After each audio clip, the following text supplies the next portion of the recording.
Oman প্রবাসী এই যুবকের নাম রকি, বাড়ি কুমিল্লায়। 2 বছর আগে ভালোবেসে রিনা আক্তারকে বিয়ের পর ফের চলে যান ওমানে।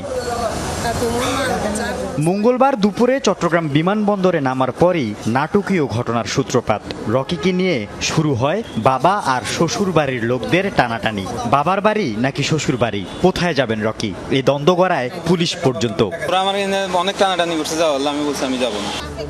এমন সিদ্ধান্তের পর তৈরি হয় আরেক দৃশ্যপট। এবার ছেলের সামনে দাঁড়ান অসহায় বাবা। অবাধ্য সন্তানকে বিদেশ পাঠাতে গিয়ে মেয়ের কাছ থেকে ধার নেয়া টাকা ফেরত চান।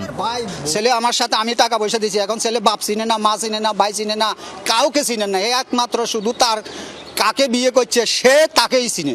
রকির শ্বশুর পক্ষ শর্ত জুড়ে দেয় লেনদেন হবে স্ট্যাম্প করে। পুলিশের উপস্থিতিতে রকির বাবার হাতে 1,90,000 টাকার চেক তুলে দেয় শ্বশুর পক্ষ।